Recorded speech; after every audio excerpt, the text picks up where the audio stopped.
আর এমন সুন্দর মাছটা এইভাবে উঠারে ফেলা রাখছি। তুমি বমি করতেছ? আমি তো বাপ মনে হয়ে গেছি না? হ্যাঁ, পচা মাছের গন্ধে বমি করতেছি আমি। মাছের গন্ধে যদি বাবা অঞ্চল তাহলে তুই লই।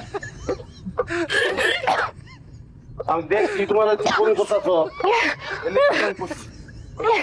কপালে নাই ঘি ঠকঠকে লইব কি? বাবু তাকে কপাল লাগে, কপাল পোড়া কপাল হলে বাপ অঞ্চল। তুমি আমার পুরা কবিলা কইলা না? পোড়া কপালের পোড়া কথা না কইবা তো কি চাকরি বলে কইবো?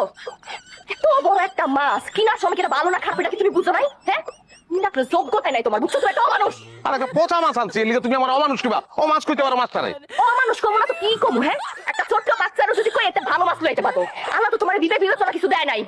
গাদা না বলো তুমি আমার কত এইরকম একটা মাছ আমার কি নাকের মধ্যে ছিদ্র দেয় নাই? আরে একটা কথা বলি, একটা কথা যদি আর কইছস তুই, কইলে কি করবা? পচা মাছ দিয়ে বাইরে মেরে ফেলাম তোরে। মানুষ চিনস তুই?